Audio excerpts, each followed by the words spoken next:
La temporada de resultados del tercer trimestre terminó, pero algunos quedaron ahí con un gustito a poco y me empezaron a preguntar, oye, ¿qué pasa con el CFI Renta? ¿Qué pasa con el BTG Comercial? Dos acciones, o mejor dicho, dos fondos de inversión que la gente le hace mucho seguimiento, así que en este video especial vamos a echar una repasadita a los resultados de estos fondos, así que no perdamos más tiempo. ¡Comencemos!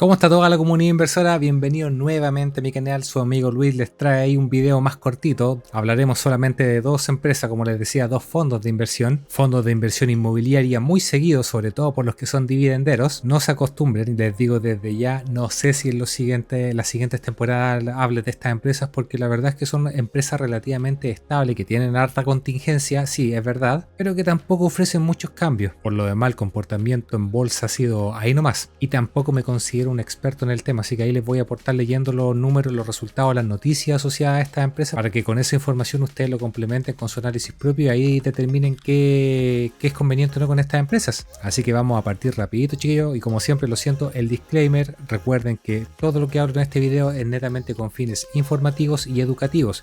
Informativos para que sepan cómo les está yendo a estos fondos de inversión en particular, y educativo para que aprendan a cómo leer los estados de resultados, los números que nos presentan estas empresas.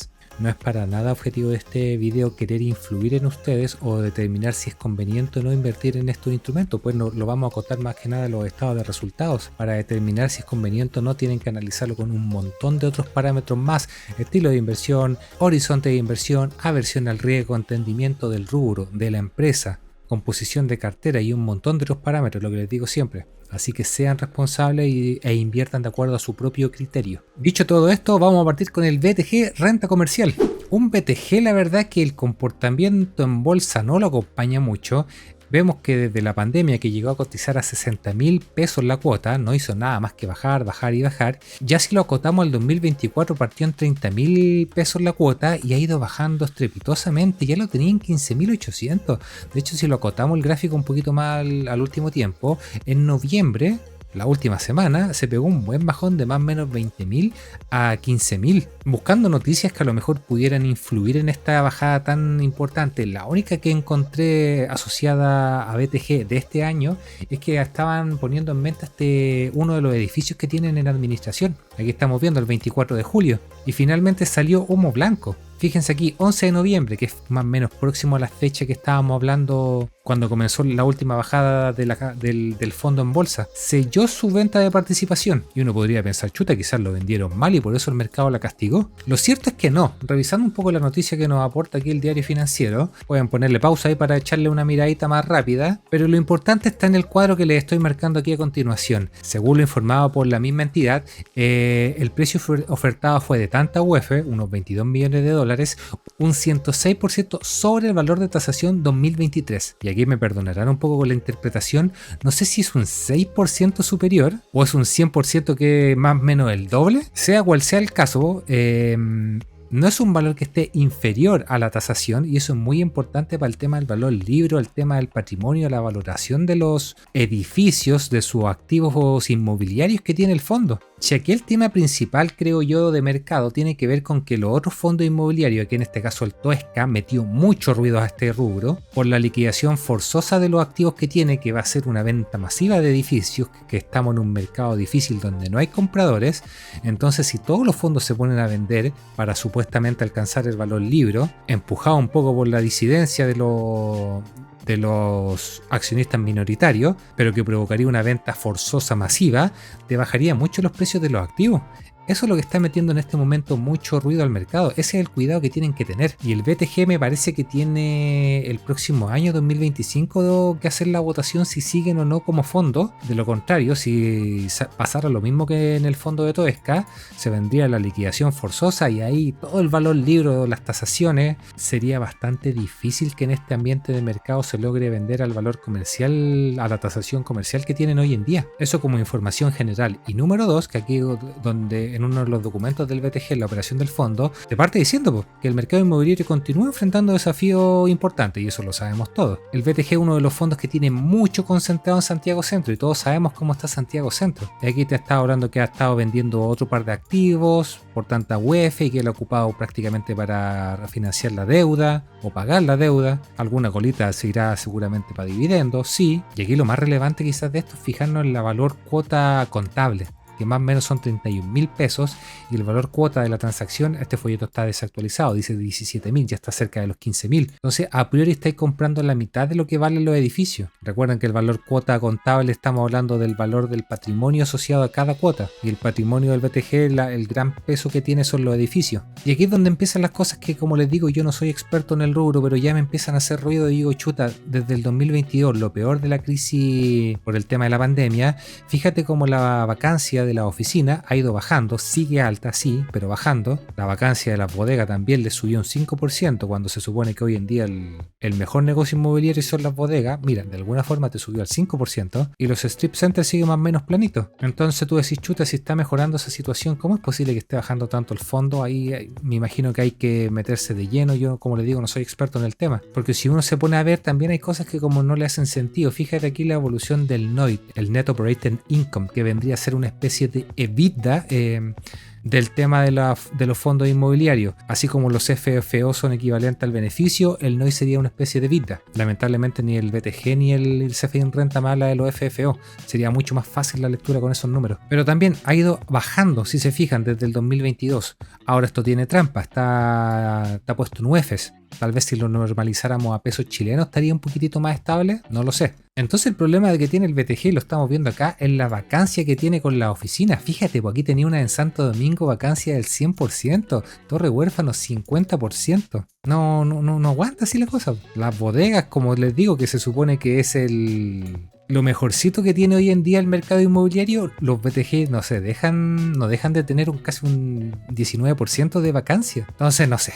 Está rara la cosa y fíjate el perfil de vencimiento de los contratos y como saben que tienen harta vacancia y en general no es el único fondo que tiene harta vacancia, empiezan a renegociar los contratos y te bajan los montos de arriendo, por ende te bajan los ingresos. Esa es como la foto general del BTG. Obviamente se me deben quedar muchas cosas en el tintero. No es objetivo de este video hacer una lectura completa de todo lo que compone el BTG. Eso lo dejo para ustedes, para que lean esta información, para que tengan contexto. Aquí venimos a ver los números del BTG Renta Comercial, que el PDF está solamente hasta junio. En la página de la misma CMF están cargados los datos así en la misma página, digamos, al trimestre. Entonces, ¿qué podemos concluir de acá? Estado de resultados, ¿cierto? Que aquí tenemos dos cosas, los elementos, digamos, los ingresos propiamente tal del fondo a través de los intereses y reajustes. Seguramente tiene filial, una cosa que pasa como el CFI en renta, que le van pagando intereses a raíz de préstamos internos que se hacen y eso se lo van anotando como utilidad. Pero por el otro lado tenía el resultado de las inversiones por método de la participación.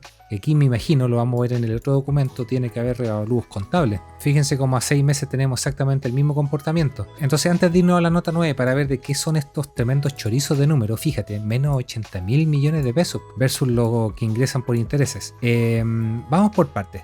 Fíjate más o menos de un trimestre a otro cómo los ingresos por intereses y reajuste subieron más o menos un 8%, 10% quizás, así que hasta ahí súper bien.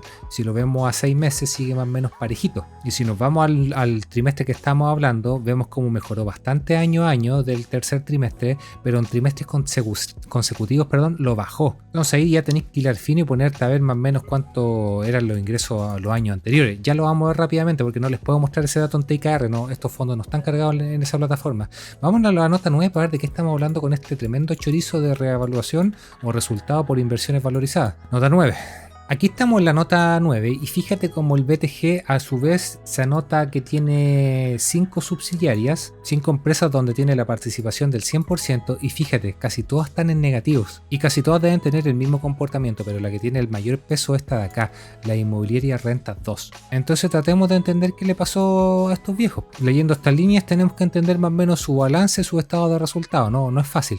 Habría que ir quizás buscar esto en la página de la CMF, no sé si existe, y ahí ver mayor detalle. Nos vamos a olvidar un poco de los activos y los pasivos, vámonos directo al patrimonio. Patrimonio negativo. ¿Cómo sería eso que tiene más pasivos que activos? En efecto, pues fíjate el total de activos y fíjate el total de pasivos, algo que no era lo usual el trimestre anterior. Se da lo normal, que tiene activos y la suma de los pasivos más el patrimonio te da el total de activos. Aquí estáis con patrimonio negativo. Y fíjate cómo el total de pasivos más o menos se mantiene, la deuda. Lo que te bajó fue el tema de los activos. O sea, aquí lo más probable es que hubo una revaloración de los activos inmobiliarios que te hizo bajar mucho el valor de los activos. De ahí es que estáis con patrimonio negativo. Fíjate los ingresos como son menores, pero aquí no sé, no es claro si esto está hablando a 12 meses, si esto quizá a 6 meses, no me queda claro. Y los gastos se mantienen, no queda muy claro a qué se debe, pero está claro que va por ahí el tema. Entonces este tremendo número contable de revalorización de activos lo más probable se va a ir para todo el año, digamos. Pero aquí lo que importa más que eso, porque como les digo, son ajustes contables, son el tema de los flujos. Fíjate que en los flujos aquí no tenemos esa cantidad de valores, porque en el fondo lo que les digo son revaloraciones contables. Aquí ¿qué tenemos? Por la operación nada, porque prácticamente solamente salidas, pago de cuenta aquí como dice, y ganancias por intereses que tiene la plata en el banco. Aquí donde se anotan los ingresos estos viejos es la parte de la inversión y se lo anotan como cobranza o documentos por pagar. Los intereses que las filiales le pagan finalmente a la matriz central. Entonces si así fuera, esta cuestión está subiendo. Recuerden, lo estamos viendo a 6 meses. Y luego prácticamente toda la plata que entra, toda la plata que se va dividendo y pagando un poquito de deuda por lo demás. Entonces fíjate aquí la cantidad bajísima que tiene de efectivo al final del ejercicio. Esto lo estamos viendo a 6 meses, perdón, recuerden. Vamos ahora a 9 meses para ver qué pasó. Misma historia, flujos por la operación prácticamente pura salida, ¿cierto? Ingresos por los intereses y los reajustes de sus filiales, como les decía, 15.000 millones de pesos. A 6 meses eran 9,7, casi 10. Por lo tanto, cada trimestre te ingresan más o menos 5.000 millones de pesos por ese concepto. Y si habían pagado de dividendo 10.400, aquí a 9 meses ya han pagado 15.000. O sea, insisto, plata que entra, plata que sale, de modo de dividendo. Y se mantiene la cantidad baja de efectivo. De hecho, si uno se va a la página de la bolsa, efectivamente, pues estos viejos no paran de dar dividendos. Le están dando mucho dividendo. Al ojo llevan más o menos 2.000 en el año y el valor del fondo ya están 16.000. O sea, es un dividend yield mayor al 10%. Algunos pensarán, chuta, ¿cómo tanta maravilla? Sí, pero es porque está el riesgo de la liquidación, si liquidan el fondo, si logran vender al valor contable, están refinanciando harta deuda, todo eso le mete mucha incertidumbre a la acción, por eso puede que te esté dando un dividend yield bastante alto y el precio de la acción esté castigado. Cosas que no hacen sentido, pero sí, la verdad es que sí hacen sentido, hay mucho riesgo. Porque claro, si tú te vas al balance de estos viejos del BTG, activo tenéis un montón valorizados por los edificios, mucho activo. Si te vas a los pasivos, tenéis muy poquita deuda y tenéis una cachada de patrimonio. Entonces eventualmente te vaya a llevar este valor libro, los 30.000 que vale el valor cuota, sí. Pero tenéis que irte a las filiales, a ver el balance de estas filiales. La nota 9 que estábamos viendo aquí. Aquí están los pasivos más grandes, que yo no sé si eventualmente el BTG se puede ser responsable de esto. Quizá el Rentas 2 quiebra y el BTG se lava las manos, pero así como se lava las manos se queda sin los activos, entonces es complicado. Entonces estos 7.000 millones de pesos de ingresos por intereses, 6.007 en el caso del último trimestre, ¿es harto o es poco? No tengo idea, la verdad, así que vamos a tener que hacer la pega manual más o menos. Entonces, ¿cómo lo vamos a hacer? De forma muy rápida, para tener un estimado, ver los años anteriores cómo era, y para eso tengo que abrir la calculadora, porque aquí estamos viendo el dato anualizado. 27.000 millones de pesos dividido en 4 al ojo, para tener un número muy rápido estimativo de cuánto ganan por trimestre, 6.700 millones de pesos. O sea, el trimestre actual bastante en línea con el 2023 por cada uno de los trimestres. Ya la cosa es diferente si nos vamos para 2022, en donde ingresaban por trimestre aproximadamente 11.000 millones de pesos. Vámonos para el 2021, 26.590 dividido en 4, 6.600. Pareciera que el 2022 fue particularmente alto, seguramente por el tema de la inflación, mucho pago en reajuste, seguramente por ahí subió. Por lo tanto, los ingresos actuales muy parejitos con 2021.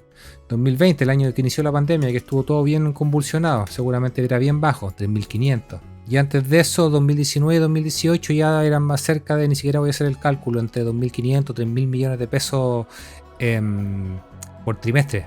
Insisto, por ingresos aquí por interés de reajuste, que es finalmente el flujo, la platita que tú veis. Y como estábamos viendo este trimestre, 6.800 y acumulado 21.000 millones de pesos, más o menos 7.000 de promedio. Ahí ustedes me dirán, pues, está bien, está mal, es harto, es poco, quizás consideran que es harto, pero en función de la otra patita, que es el tema de si se liquida o no, si logran sacarle el valor libre o no, ahí cada uno determinará si vale la pena o no. Pues si ese rendimiento por dividendo mayor al 10%, vale la pena correr el riesgo con estas condiciones. Como les digo, esta fue una mirada bien rápida, superficial, porque no soy muy experto en el tema, no me llaman la atención estos fondos encuentro que hay mucho riesgo, pero ustedes como inversores quizás ven el riesgo de otra forma y quizás les es atractivo, quizás les sale la jugada, quizás hay algo que yo me escapé, no estoy viendo, no lo sé. Esas son las líneas que les puedo leer y compartir más o menos para que se hagan una idea del contexto. Y pasamos ahora al fondo quizás favorito de la comunidad, el CFI Rentas, que recordemos que para el segundo semestre del 2023 anunció este tema del aumento de capital, por el tema de que va a aumentar su participación en el tema de la bodega. A raíz de esa noticia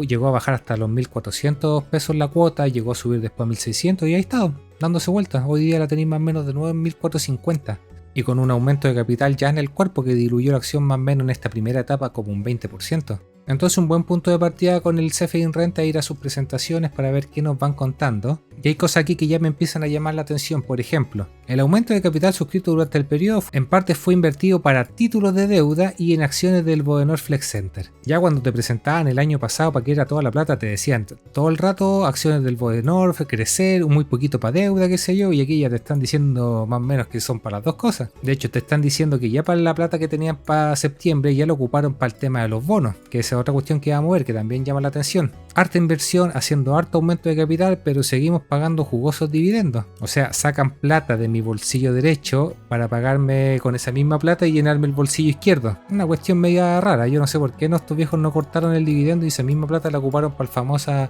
crecimiento que quieren hacer. Yo creo que es por un tema impopular, pero lejos hubiese sido la mejor opción. Los que son dividenderos estarán en contra de lo que yo acabo de decir seguramente. Oye, ¿qué más podemos ir leyendo acá? El long to value, que es como una especie de aquí lo dice, pues.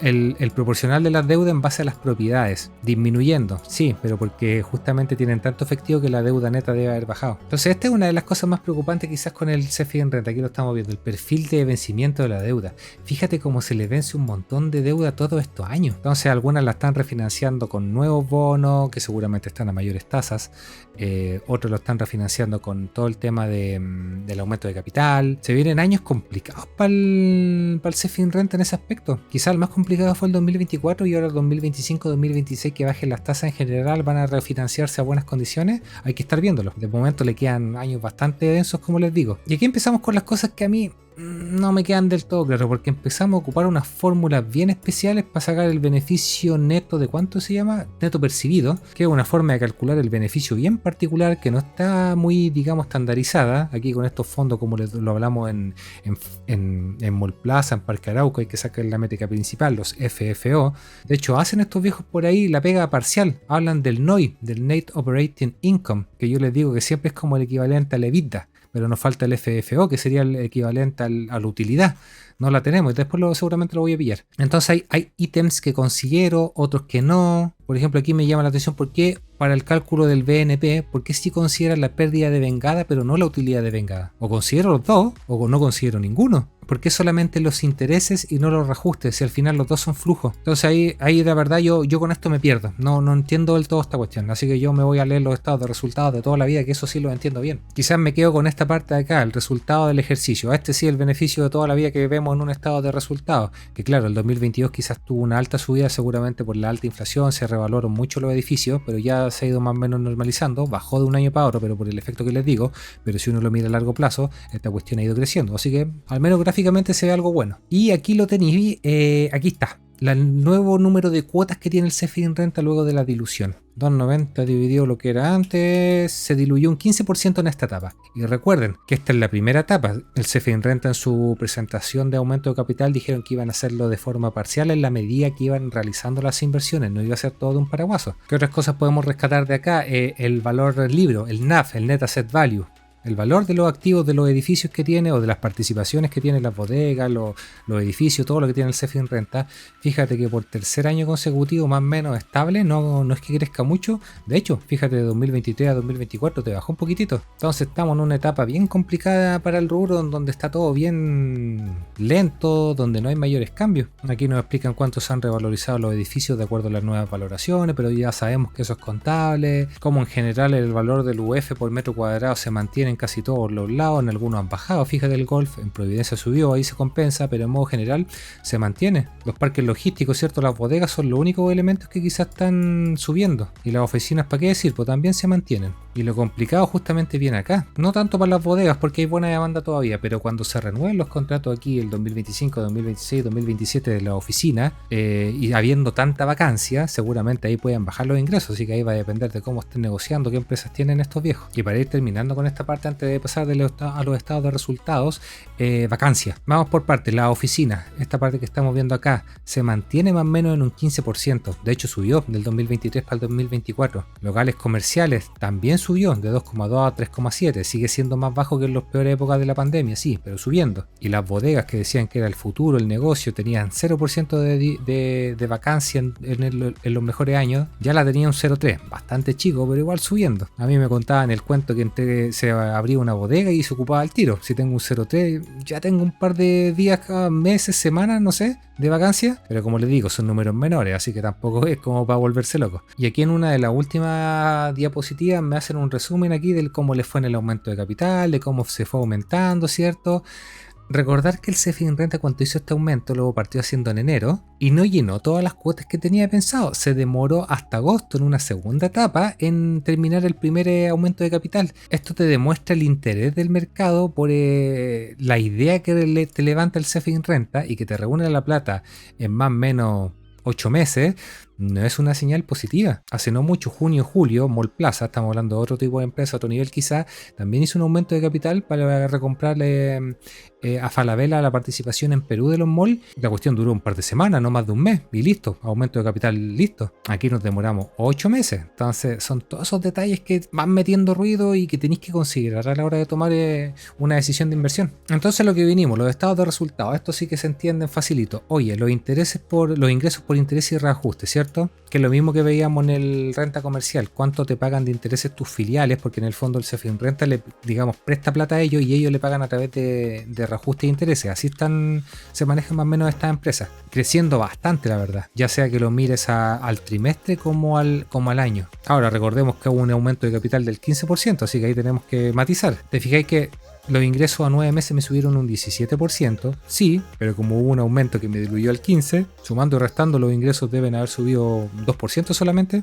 Lo mismo al trimestre, veamos. No, en el trimestre crecieron bastante más. Entonces quizás ya se están notando aquí las inversiones que hicieron, la compra de la participación del Bodenor Flex Center que creo que hicieron, o que están entrando más metros cuadrados quizás. Ahí ya la foto empieza a cambiar. Son todas esas cosas que ustedes tienen que ir matizando. Número 1. Número 2. Revalorización por el tema del método de la participación, ¿cierto? ¿Cuántos se anotan de que están ganando cada una de sus filiales? De hecho, vamos a verla, 8C. No me da mucho detalle de activo, de pasivo, de patrimonio, de resultado de cada una de estas filiales, hubiese sido bueno. Si me dicen aquí resultado, me quedo con eso, porque este es el resultado del negocio de esta inmobiliaria. Obviamente el Bodenor Flex Center, llevándose el premio gordo, creciendo más o menos un 20% el resultado, me da la sensación que estamos hablando aquí. Por lo tanto, súper bien. Pero si vemos luego el resto de filiales que tiene, que casi todas son de renta inmobiliaria, Plaza Araucano, me imagino que algún mall, Strip Center, algo así, renta retail, muchas están en números negativos y algunas, las que están en positivo, son números pequeños, la verdad. Po. Sumando y restando, fíjate, el Bodenor Flex Center te da 36.000 y sumando todo, llegáis a 31.000 casi. O sea, el resto te está restando. Entonces, sacando el Bodenor Flex Center, el Cefinrenta está viviendo más o menos lo mismo que el resto de fondos inmobiliarios. O sea, aquí, como les digo, como el Bodenor es la joya de la corona inmobiliaria hoy en día, creo yo, es el que te está levantando los números. Entonces aquí teníamos el número que veíamos en la nota 8C, porque estábamos hablando 9 meses en el acumulado.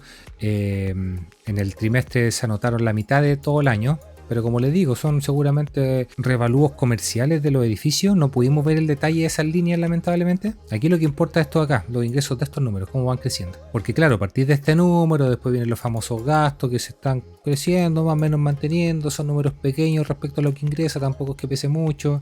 Ojo aquí los costos financieros, como se te triplicaron y ya representan más o menos, si tú lo veis en base a este número, representa menos de un 10%, sí, pero acuérdate que este está muy influenciado por un número contable, está acá los 15.000, por lo tanto, este sale mejor verlo en función del verdadero número que te es el ingreso, los intereses y los reajustes, y ya ahí la proporción no deja, ya no es el 10%, es un poquitito más. Entonces, claro, un buen número aquí al final del ejercicio de la ganancia, pero ojo, tenéis que considerar que esto está ya con la dilución y que tenía harto efecto contable acá de la revalorización de los edificios seguramente. Entonces, como siempre les digo, para sacarnos esos efectos, Vámonos al estado de flujo, pues, para ver qué nos dice esta cuestión. Recuerden que estamos aquí hablando a 9 meses. ¿Qué tenemos? Mayores ingresos por interés y reajuste, lo mismo que veíamos en el estado de resultados. Súper bien. Dividendos recibidos, disminuyendo el pago de dividendos desde sus filiales hacia el propio CFE Renta. A priori no pensaría que algo malo, sí que puede que estén ahí como en el tema de la reinversión que están haciendo, que estén cuidando un poquito más las lucas. No lo sé. Pago de cuentas que más o menos se mantiene, de hecho disminuyó un poquitito. Compra-venta de activos financieros, aquí me hubiese encantado tener una nota, porque yo no sé si son 30.000 millones de pesos que están metiendo un depósito a plazo, un fondo mutuo, no sé si están activos financieros, quizás se refieren a alguna compra de una participación, no lo sé, no me da una nota para saber de qué estamos hablando. De cualquier forma no lo veo como una salida de caja, lo veo como una inversión. Por lo tanto, ojo ahí, porque pareciera que el flujo por la operación te disminuyó un montón, sí, pero porque tiene este detalle, pues no es una salida de caja real, no es un gasto, es una inversión. Aquí te está diciendo un activo financiero. Lo más probable es que sea eso, que hayan metido la plaza en un depósito a plazo, fondo mutuo mientras pagan la deuda, qué sé yo. ¿Qué más tenemos aquí? Me hablan genéricamente de pago de préstamos. Cuando veía, no me acuerdo en qué punto en la presentación, me hablaban de algo de la renovación de un crédito Revol, algo así creo que era, y eso es bancario y te están renovando los bonos. Entonces no sé las cuantías de cada una de las áreas, no es bueno que sean tan generales aquí. Pero como sea, están aumentando la deuda, ya sea por bono o tema bancario, pidieron 100.000 millones de pesos, esto está en miles, 100 miles, y pagaron solamente 56.000. Están aumentando la deuda, siguen pagando hartos dividendos, ¿cierto? Y aquí están los aportes a raíz del aumento de capital. Entonces, claro, tienen al final del día un chorizo de plata, mucha plata, potenciado más que nada por el aumento de la deuda o la renovación de los bonos y el aumento de capital. Plata que van a ocupar, como dicen en la presentación, para repagar los bonos. No tengo claro si es para invertir en nuevos terrenos o para recomprar acciones del Bodenor Flex Center. Eso hay que verlo más o menos en las presentaciones que te dieron hace un año de cómo iba a ser el plan de acción. Así que hasta aquí el CFE Renta funcionando, pues. Funcionando, creo yo, principalmente por el tema del Bodenor Flex Center. Aquí lamentablemente me habla de los ingresos, pero no me lo habla a nivel de cada una de sus filiales. No sé quién es la que le está pagando finalmente más intereses, reajustes. Así que me parecen buenos los resultados del CFE Renta. Hay que seguir viendo cómo vienen los siguientes trimestres. Ver cómo están gastando la plata, ver cómo se da esta renovación de los bonos, ver a qué tasas quedan, si les sube mucho respecto a las tasas que tenían antiguamente, porque iba a empezar a aumentar el gasto en los intereses de esos bonos, y ahí no sacáis nada con tener mayores ingresos de tus filiales por intereses de reajuste si tú después tenés que pagar intereses de reajuste a una cuota mayor, a una tasa mayor. Definitivamente está mejor parado que el resto de fondos inmobiliarios, pero igual tiene hartas cositas que tienen que ir leyendo, la verdad. Así que esto con los fondos inmobiliarios, como les digo, no soy un experto, no entiendo mucho de estas métricas, sobre todo cuando te hablan con métricas propias que te confunden un poco, que da la sensación que te quieren llevar por un lado. Sería ideal que hablaran con métricas estándar, lo que les digo, los FFO, lo echo de menos en estos fondos para entender bien cómo va el negocio. Puede que se me estén escapando muchas cosas, les leí resumidamente, como les digo, no soy experto en esta área, no me he metido de lleno, por lo tanto esta fue una lectura general. Ustedes ahí, si están interesados en estos fondos, o tienen que ahondar un poquitito más. De igual forma espero que este video le haya sido de utilidad a los miembros del canal, que fueron los que me pidieron esta lectura de resultados. Discúlpenme que no le hago mucho seguimiento a estos fondos, pero si ustedes me lo piden, puedo hacer el esfuerzo, la verdad, como parte de los beneficios y a modo de agradecimiento por estar ahí apoyándome, patrocinándome. Así que, chiquillos, miembros, como siempre, muchas gracias. Ya nomás, ahora sí que sí termina la temporada, me quiero ir a descansar hasta la siguiente. Nos estaremos viendo, como les digo, en la próxima temporada, el cuarto trimestre, el cierre del año. Seguramente ya vuelvo para el 2025, enero, febrero, por ahí. Así que déjenme descansar, por favor, y no me pidan más acciones. Cuídense todos, nos estamos viendo en el siguiente video. Chao.